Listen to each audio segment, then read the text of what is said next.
ምንም ደስተኛ እንዲሆን ፈልጋለሁ ምናምን አታስመስል። ብቻ ደህና እስከሆነ የማታውቀውን ሰው ደለል እኔ ባላቀ ይገርመኝ ነበር። ላምን ምናምን እችል ነበር። ሩታ መናገር የምትችይውን ጥግ ድረስ ተናገሪ። ማድረግ የምትችይውን ነገር ጥግ ድረስ ማለት ትችያለሽ። እኔ ግን አብርሃም ደህና እስከሆነ እንደማደርገውማ በደንብ ጠንቅቀህ ታውቀኛለህ። እያደረኩትም ነው። ግን ደግሞ ዳኒ ይኸውልህ እኔ እናንተ ጥሩ ነገር አትሊስት በቃ መልካም ነገሮችን አሳልፈናል። ያኔ ጥሩ በነበረን ሰዓት ጥሩ ነገር አሳልፈናል ብዬ ስለማምን ነው እንጂ ምንም ነገር ማድረግ እንደማይቀተኝም ሆነ ምንም ነገር ማድረግ ከፈለኩኝ እንደማይገድበኝ ታውቀኛለህ ጠንቅቀህ። እሺ ገባህ አይደል? አሁን ደህና ነው እያልሽ ነው። ስለዚህ ሰላም ነው መዝናናት እንችላለን እያልሽ ነው። እንዴ ልልሽ የፈለግሽው ነው? እያየህ ነው እኮ በደንብ ደህና ነው። ለዛ ነው እንዴ ልልሽ የፈለግሽው? አዎ በቃ ሂድልን። እኔ ምንም ነገር አልፈልግም ከእናንተ ተውን በቃ። ችግር የለውም። እኔ የረበሽኳችሁ በዚህ ልክ እያስጨነኩሽ ከሆነና ልጁ እንዳይዝናና ጭንቀት ይሆንኩበት በሽታ ይሆንኩበት እኔ ከሆንኩኝ ማለት ነው ችግር የለውም። እዚህ አካባቢ አታይኝም። ለልባችሁ ተዝናኑ፣ ፈታ በሉ። በር ላይም ልሁን ውጪም ነው ስፈልግ በላይ አለው። ግን በሰጋሽ እንዳትረሽ ምንም መፍጠራችንን ባክህ ትችዋለህ። ግን ምንም እኮ መፍጠራችንን ምናልባት ፊት ለፊት አታይኝ ይሆናል እንጂ በዙሪያ እንዳለው ሁሉ ያስባል። ምንም አታመጣም ዳኒ። እኔ እንደምችል ነው ዞር በፊት አለው ሻብራ ወገኛ ወጎጉንማ ታውቅበታለህ። ሲጀመር እናንተ ሰው አይደላችሁም፣ ሰይጣን ነው የሚልካችሁ ነው።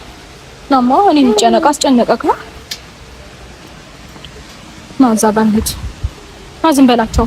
እነሱ ያማቸዋል ሲጀመር።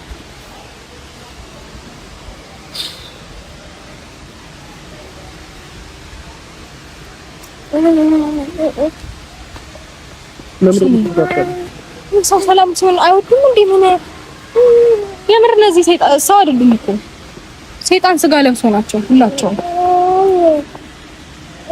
ሰው ህይወቱን ለምን መረጠ ይባላል እንዴ? ሰው ለምን ልጁን ለማሳደግ ወሰነ ትዳሩን ለምን መረጠ ይባላል እንዴ? ሲጀመር ሰው ሰላም እንዳይሆን የሚፈልገው ሰይጣን ብቻ ነው። ደህና ነህ አይደል? አልደበረህም? አልደበረኝም። እያስጨነቁህ ነው እየመጡልኝ።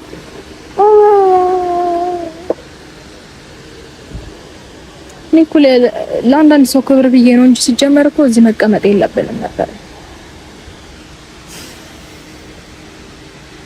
በቃ እርሳው፣ እሺ ሁሉንም ነገር እርሳው። እኛ ሲጀመር ደህና እንሆናለን። ከዚህ በኋላ ምንም ቢገጥመንም ምንም ነገር እንዴት ነው አይገድበንም። ደህና እንሆናለን፣ ሰላም እንሆናለን። ዛሬ ሲጀመር ለመዝናናት ነው የመጣ ነው። እሺ እርሳው ሁሉንም ነገር። እሺ ፈታ ዘና እንላለን። እንደውም ምሳ እንበላለን አሁን። ከዛ በኋላ እዚህ እንትን እንበል ሩም ምናምን እናያዝ ትፈልጋለህ? እዚህ ማሳለፍ እውነት የምሬን እኮ ነው። አይ አለበለዚያ ይበጠብጡናል። ነገሩ እዚህ ብንቀመጥ ይመጣሉ። የተለያየ ቦታ እየሄድን ብንዝናና ይሻላል። አትሊስት አንድ ቦታ ስንሆን ሁሌ እየተከታተሉን ከሚበጠብጡ አትሊስት የሆነ ቦታ ምናምን እየቀያየርን ፈታ እንላለን። እሺ ከዚህ ሞድ እንወጣለን። አንተም ደህና ነህ። ከዚህ በኋላም በደንብ ደህና ትሆናለህ። ፈጣሪ ይመስገን። እሺ በቃ ምሳ እንብላ ሄደን እኔም እሺ ዲምዲ ለዲምዲ እምበልዲምቢ ኖራ በፍቅር በደስታ ኖር ካንቺ ጋራ እንደኔው ካረገሽ ትዝታው ካለብሽ ነይልኝ እኔ አካል መስኮርኮርኪ ብለሽ ኖራ መስኮራ ኦርኪ ስላለኝ አንቺው ነሽ ሱሴ ድብቅ አመሌ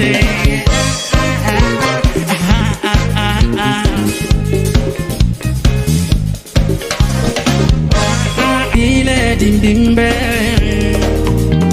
ልዳብሰው እግርሽን ፍቅሬን ልገዳገር አሮጌው ጥብቆ የሚታየው ገላ ዛሬም አልወጣልኝ ሀያል ነው ትዝታ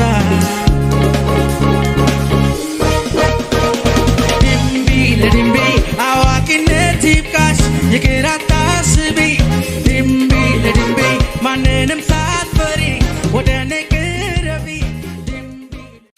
ሄርሜላ አብርሽ እጇን ይዟት ልክ ልትሄድ ስትል አትሂጂ እያለኝ ነው። አይታችሁታል አይደለ? እጄን ይዞ ሲያስቀረኝ እያለች ለእህቱ ስታስረዳት አይቻችኋል። እውነትም ግን እጇን ጨብጦ ወደ ኋላ ሲያስቀራት አብርሽ ምን አስቦ ነው?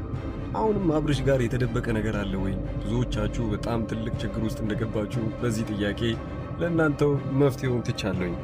ምክንያቱ የነበረው ደግሞ ሄርሜላ እዛ ቦታ ላይ እንግዲህ እንዳትመጣ ከሁለቱም ወገን ወይንም ከእህቱም ጭምር በዚህ በኩልም ሩታም እሷ ወደዚህ ቤት ከዚህ በኋላ የምትመጣ ከሆነ እኔ እናንተንም ላላስገባ እችላለሁ፣ እናንተ ግን ሰላም የምትፈልጉ ቢሆን ኖሮ እሷን ይዛችሁ አትመጡም ነበረ ብላቸው ነበረ። ነገር ግን ሄርሜላ እንደ አጋጣሚ ነበር እንጂ የመጣችው። እህትየውም ቢሆን ገና በጠዋት ይዛችሁት በጠፋችሁ ጊዜ ሌሊት በዛን ሰዓት ማን ሊወስደው ይችላል ብዬ ስለተጨነቅኩኝ ምናልባት እሷ ከወሰደችው ብዬ ደውዬላት ነበር ለሄርሜላ። ሄርሜላ ግን ያንን ነገር ከሰማች በኋላ እሷ ጋር እንደሌለ ብትነግረኝም ግን አብርሽ ጠፍቷል ብላ ስላሰበች ነው ሩጣ ወደዚህ የመጣችው እንጂ እኔ ሆን ብዬ ይዣት አልመጣሁም ትላታለች። በዛ ጉዳይ ላይ ግን ቦታው ላይ አንዴ ተገኝቻለሁ ብላ ሄርሜላ ብዙም ጊዜ አብርሽን እጁ ስትይዘው ስትስመውና ብዙ ነገሮች ስትጠይቃቸው ምናልባት ልትነግረኝ ያሰብከው ነገር ካለ እንድትነግረኝ ፈልጌ ነው እያለች ለማወጣጣት እየሞከረች ነው። እውነት ግን ሄርሜላ ለሱ ተጨንቃ ነው ወይንስ የራሷን ጊዜ እየጠበቀች ነው ሩታ እስክትፈታውና መሃላቸው እስኪጣሉ ድረስ ከዛ እንደ ድሮ ወደሱ ህይወት ጣልቃ ገብታ ለመግባት እየሞከረች ነው ማለት ነው። ግን ይሄ ሁሉ እየተፈጠረ ባለበት ሰዓት ላይ እሷ እጁን ትከሻው ላይ ስታሳርፍና እሱ ደግሞ ከትከሻው ላይ ይወስድና እንደዚህ እጁን ይዞ እሷን ሲያቆያት አይተናል። ምናልባት አድኝኝ እያላት ይሆን እንዴ? ወይ ደግሞ ከሩታ እጅ አውጡኝ እያለ እየተማጸነ እንዳይሆን። ይሄ ሁሉ ነገር ግን መቋጫው ላይ ምናልባት እንደታሰበውና ሩታ እውነትም የተለያዩ ተንኮሎችን እሱ ላይ እያደረገችበት ከነበረም ጭምር በጣም መጥፎ ነገር እያደረጉበት ነው ማለት ነው። አብርሽም ግን እውነት የሆነ ችግር ካለበት አድኑኝ እያለ እየተማጸነ እውነትም አንዳች ችግር ውስጥ ገብቷል፣ መናገር የማይችለው ችግር ውስጥ። ይሄን ያልኩበትን ምክንያት ብዙዎቻችሁ ታውቃላችሁ። ሄርሚን እጇን ይዞ ሲያቆያት ምንም እንኳን መናገር ባይችል ብቻ ከዚያ አትጂብኝ፣ ምናልባት አንቺ ችግሮችን ትረጃለሽ እያለ አንዳንድ ነገሮችን በምናብ እየነገራት ሊሆን ይችላል። አብርሽ በሰዓቱ ይሄንን ሲያደርግላት ገና ከዛ በፊት ግን እጇን ትከሻው ላይ ስታስቀምጥ ከትከሻው ላይ በእጁ ይዞ እንደዚህ ይዞስ ነበረ አይደለም ቆይ ሳይላት በፊት። ያኔ ታዲያ ብዙ ነገሮችን ትጠይቋለች። ለኔ መናገር የምትፈልገው ነገር አለ ወይ? በተደጋጋሚ ብትጠይቀውም ግን ያንን ነገር መናገር አልቻለም። በመጀመሪያውኑ ይህን ሁሉ ቢደብቅም መናገር ባይችልም ግን ለምንድነው መጀመሪያውኑ ዝምተኛ የሆነው አብርሽ? ያ ሁላ ሰው ሲጨቃጨቅ እንደዛ ለሱ እየተቧጠሱ ባለበት ሰዓት ላይ ግማሹ አብርሽ ጤነኛ አይደለም፣ ግማሹ ጤነኛ ነው፣ ለምን አተውንም እያለ በነበረበት ጊዜ አንዳችም ነገር መናገር ያልቻለውና ትንፍስ ያላለው ለምንድን ነው? ይሄ ራሱ አንድ ነገር እንዳለ ያስታውሳል። ምናልባት አብርሽ እንደተባለውም ከሆነ በሩታ ወይ በወንድሙ የሆነ ነገር ተደርጎበት ከሆነ መናገር እስካይችል ድረስ አድርጎት እርዱኝ እያለ እጇን ይዞ ሲያቆያት የነበረው ምናልባት በሚችለው አቅም እነሱ እንዲረዱት እየጠየቃቸው ነው ማለት ነው። ስለዚህ በዚህ ጉዳይ ላይ ምናልባት ይህን ሁሉ ነገሮች እንዳለ ሊያስቀረው የሚችለው ሄርሜላን የመረጣት አብርሽ ሄርሜላ ታድነኛለች ብሎ ስላሰበ ይሆናል። ከዛ በፊት ግን ምንድነው የተፈጠረው? በእህቱ ለምንድነው ያልተማመነው አብርሽ? የመጀመሪያው ጉዳይ እህቱ እንግዲህ እንደዚህ አይነት ነገር ከጀመረች ወይንም እሱን ነፃ አወጣለሁ ብላ ያው ለማስለቀቅ ከሞከረች ብዙ ሳምንታቶች አልፈዋል። አንዳችም ጊዜ ግን ጥሩ ነገር እየተፈጠረ አይደለም። እህቱም እየተሸነፈች እንደሆነ ስላወቀና ምናልባት ያው እንግዲህ በሩታ በኩል አሸናፊነቷ እየተረጋገጠላት መጥቶ እህቷ በዚህኛው እንግዲህ በጣም ተናዳ እንደነበረና ከወንድሙ ጋር ፊት ለፊት እየተጋጨች እንደነበረ እዚህ ቦታ ላይ መገኘት እንደሌለበት ጭምር እየነገረችው ከዛ ቦታ ላይ ልታስወጣው ሞክራ ነበር። ግን የመጨረሻው ስምምነታቸው የነበረው ሁሉም ቢሆን ያቺን 5 ቀን ወይንም ደግሞ የሐኪም ቤት ክትትል እስኪያደርግ ድረስ አንድ ላይ ለመኖር ተስማምተዋል። እህቱም ዘመዶቹም እንዳለ እዛው ቤት እንዲቆዩ፣ ሩታም ደግሞ ብትቆዩ እኔ ችግር የለብኝም ብቻ እሱ ከዚህ ቤት አይወጣም ወይ ወደ እናንተ አይሄድም ብላቸዋለች። ሩታ ይህንን ነገር ትናገር እንጂ ምናልባት እውነት ሊኖራት ይችላል። ያንን ያልኩበትን ምክንያት ልንገራችሁ። በቤቷ ድረስ መጥተው እነዛ ሁላ ሰዎች ይጨቃጨቁ፣ እሷ ዝምታዋን ነበር የመረጠችው።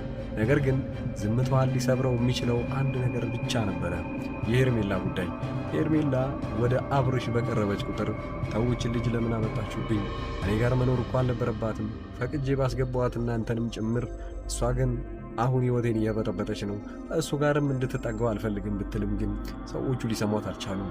የአብርሽም እህት ብትሆን ግን በዛ ሰዓት ላይ ጥሩ ነገር ነው እንጂ ማድረግ የነበረባት እየተከራከረች አሁንም ነገሮችን ማባባስ የለባትም ነበረ። ያኔ እሱ ቤት ባደረ ጊዜ ሌሊት ላይ ተወስዶ በነበረበት ሰዓት ላይ እሷ አብርሽን ትጠይቀዋለች። ለምን ነበር በሌሊት ራስ የወጣው? መጀመሪያ ግን የወሰዱ ነበር የመሰለኝ ትሏለች። አይ ማንም መጥቶ አልወሰደኝም፣ እኔ ራሴ ነኝ ወጥቼ ሄድኩትኝ። ለምን እንቅልፍ አልወስዳለኝ ማለት እንቅልፍ እንዴት ነው እዛ ቤት ውስጥ ላይ ወስድ የሚችለው? ያው የእህትህ ቤት ነው እና ችግሩ ደግሞ እሷ ጋር እንደሌለ ታውቃለህ። እንዴት እንቅልፍ አልወሰደው? በዚህ ሁኔታ ላይ ያው ምናልባት እንደተባለውን ከሆነ በብዙ ሰዎች ተሰርቶበት ከሆነም ያው ከሩታ እንግዲህ በተለየ ሰዓት ላይ ወይ ደግሞ ከሷ ተለይቶ መቆየት በሚችልበት ጊዜ ያ የተሰራበት ነገር ከሷ ተነጥለ ኑር፣ ከሷ ተነጥለ ተኛ፣ ከሷ ተነጥለ የሆነ ነገር አድርግ ስለማይለው እሷ እየሳበችው ወደ ራሷ ማምጣት ትችላለች ማለት ነው። ያኔ ግን ሌሊት ተነስተው ወደ እነሱ ቤት በሄዱ ሰዓት ላይ ለካ አብርሽ ቀድሟቸው እዛ ቤት ውስጥ በመገኘቱ በጣም ነበር የተገረሙት። ለምንድን ነው በታችሁ በሌሊት የወሰዳችሁት ልጁን ብላ በተጠይቃቸው እኛ የለም አልወሰድ ነው ራሱ ነው ቤታችን የመጣው፣ እንደውም እናንተ ናችሁ ጥፋተኛ፣ ልጁ እንቅልፉን ባለመተኛቱ ምክንያት ነው እዚህ በሌሊት መጥቶ ሊተኛ የፈለገው። አለቀ። በዚህ ጉዳይ ላይ ብዙ ሰዎች አውርተዋል። ከዛ በፊትም ደግሞ የብዙዎቻቸው ሐሳብ የነበረው ልጁ ለምንድን ነው ጸበል የማይሄደው? ጸበል እንወስዷለን ብላ ያሰበችው የእህቱ እቅድ ቢሆንም ግን አሁን ላይ ያ እቅድ እየሰራ አይደለም። ምናልባት ከሕክምናው ጋር ይጋጭብናል ብለው ስላሰቡ ሳይወስዱት ቀርተው ሊሆን ይችላል። የእናንተ ሐሳብ ምንድን ነው? በመሃል ሁለቱ በሚጫወቃጨቁበት ጊዜ አብርሽ በጣም እየተጎዳና አሁን እውነትም ጤንነቱ በጣም አሳሳቢ ደረጃ ላይ ሆኗል። ሐኪሞች እስካሁን አጣርተው ያልደረሱበት ምናልባት የመተት ጉዳይ ስለሆነና ይሄ የተሰራበት ድግምት የጭንቅላት ድግምት እንጂ ሌላ ቦታን የሚያም ስለሆነ ሐኪሞች ላይ ደርሱበት ይችላሉ። ወይንም እህቱ ምናልባት እየተከራከረች ያለችው ለአብርሽ አስባለት ሳይሆን አሁን ላይ ከሩታ ጋር ከታረቀ ጊዜ በኋላ ምናልባት እሷ ሰላም ስላልተሰማትና አሁን ላይ በሰበቡ ልጁ ታሟል ብላ ከራሷ ለማስለቀቅ እየሞከረች እንዳይሆን ምናልባት በሂደቶቹ ውስጥ እሷ አብርሽን አንድ ቀን ስታሻሸው ወይንም ደግሞ ምን ሆንክብኝ፣ ደህና ነህ ወይ፣ እንዴት ላድርግልህ፣ ምንድነው የሚያስፈልግህ ብላ እህቱ የገዛ እህቱ ስትጠይቀው አይታችሁ አታውቁም? ከእሷ ይልቅ በጣም የምትጠጋው ያኔ የድሮ ወዳጁ የነበረችው ሄርሜላ ብቻ ነበረች። እየተጠጋችው ከነሱ ጋር ሳትከራከርና ከነሱ ጋር ሳትጨቃጨቅ እሱን እየቀረበችው ምን ጎደለ፣ ምን ሆንክብኝ፣ የምትነግረኝ ነገር አለ ወይ ብላ እየጠየቀችው ያለችው። አውቃለሁ አብዛኞቻችሁ ሄርሜላም በጣም ነው የምትጠሏት። እሷ በቀረበች ቁጥር ነገሮችን የምታበላሸው እሷ ናት ብላችሁ ልታስቡ ትችላላችሁ። ነገር ግን መጨረሻው እንደዛ ላይሆን ይችላል። ምን ይታወቃል? ምናልባት ሄርሜላ እሱ አብርሽ ያለበትን ትክክለኛ ችግር ለእሷ ብቻ ሊነግራት ይችላል። ያም ነበረ እጁን ይዞ ሊያቆያት የፈለገው እዛ ቦታ ላይ። ነገር ግን መጨረሻ ላይ እሷ ለማስረዳት ብትሞክርም እጄን ይዞ እያቆየኝ ነው እና የሆነ ነገር ሊነግረኝ ፈልጎ ቢሆንስ እንዳልሄድበት ፈልጓልና ብቆይስ ትላችኋለች። አረ ነገሩን እያባሹ ያለሽው አንቺ ነሽ። ከዚህ ቤት እስካልወጣሽ ድረስ እኛም እየተረባበሽን ነው። እኛ እዚህ ቤት መቆየት አለብን ለአብርሽ ጤንነት ሲባል። ስለዚህ አንቺ ደግሞ ውጪ ከተባልሽ ውጪ ነው ይባላል። ሄርሜላ ነገሩን ከዛ በላይ ማባባስ ስላልፈለገች ለአንዴና ለመጨረሻ ጊዜ አብርሽን ማናገር ትፈልግና በጆሮ ብትጠይቀውም ግን እጇን ሳይለቀው ብቻ እንዳትሄድ ብቻ ስለፈለገ ዝምታውን ነበር የመረጠው። ምናልባት ለመናገር እየፈለገ ለአንቃው ወይንም ደግሞ አነጋገሩ ታስሮ ቢሆንስ? ይህንን ነገር ጉዳይ ወደፊት እናየዋለን። የሁሉንም ችግሮች የአብርሽንም ትክክለኛ ያለበትን በሽታ እሷ ቀድማ ደርሳበት እሷ ልታድነው ትችላለች። ያን ምን ታደርጋላችሁ? እህቱም ደግሞ እንደሚባለው ከሆነ እሷ እያሰበች ያለችው ወንድሜ ችግር ውስጥ ነውና ከአንቺ ጋር መለያየት አለበት። አለቅ ከሩታ ጋር። ስለዚህ ጭቅጭቋ የሚሆነው ከሩታና ከወንድሙ ጋር ነው ማለት ነው። ወንድሙም በነገራችን ላይ አንድ አይታመንም። እሱ የሆነ ነገር ሊያደርግበት ይችላል። ዋነኛው ተጠርጣሪ እሱም ሊሆን ይችላል። እዛ ቤት እንዲመጡበት አይፈልጉም። ወንድሙ እንዲነካበት ማንም እንዲያናገሩ አይፈልጉም። እሱ ግን ቅብርር ብሎ የሚናገረው እናንተ ከፈለገ እሱ ካናገራችሁ አናግሩት፣ ግን ካልፈለገ አልፈለገም ነው። ስለዚህ ለቃችሁ እንድትወጡልኝ ነው ፈልገው ይላል። ወንድምየው እንደዚህ አይነት ንግግሩን አልወደደችው እህቱ አብርሽ።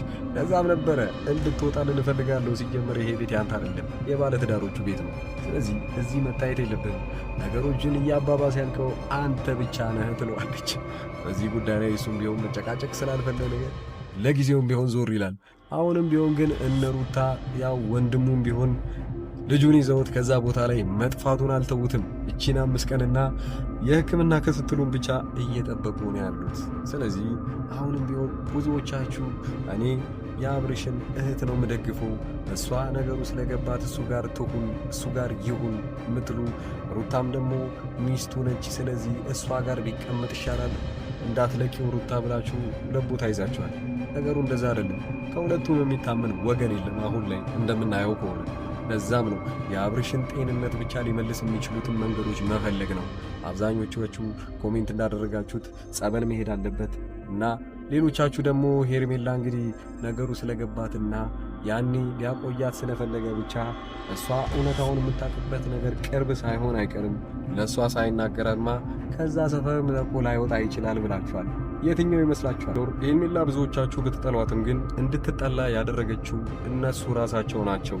ለምሳሌ አብርሽ ያኔ በተደበደበ ቁጥር በተቀጠቀጠ ቁጥር እነሷ አጠገብ ብቻ የነበረችው አብርሽ ጎን የነበረችው ሄርሜላ ነበረች። አሁን ላይ ግን ጊዜዋ አይደለምና ለቃ ቦታውን ጥላ ወጣለች። ሩታ ናት አሁን በተራዋ ልጅም ይዛለች። ከእሱ ጋር አብራ መኖር የምትችለው ሩተኛ ብቻዋ ነች። ነገር ግን በዚህ ጉዳይ ላይ አብዛኞቻችሁ እንዳወራችሁት ከሆነ ሄርሜላ ጠላቷ ናት ብላችሁ ታስባላችሁ። ምናልባት እናንተ ማታውቁት ትልቁ ጉድ የሚወጣው ሄርሜላ ብቸኛዋ ልታድነው የምትችለው እሷ ብቻ ሆና ልትገኝ ትችላለች። ቀጣዩ ነገሮቹን እንዳለ በቅርቡ አሪፍ ይዘንላችሁ እንመጣለን። እያንዳንዱ መረጃዎች እንዳለ በቴሌግራም እና በተለያዩ ነገሮች ስለሚላኩልን እዚሁ ቻናል ላይ ለእናንተ እንነግራችኋለን። አቀራረቤ ከተመቻችሁና ሪያክሽን አብረን ማድረግ የምትፈልጉ ሰዎች ካላችሁ ቻናሉን ሰብስክራይብ አድርጋችሁ መቀላቀል ትችላላችሁ። እስከዛው ድረስ መልካም ጊዜ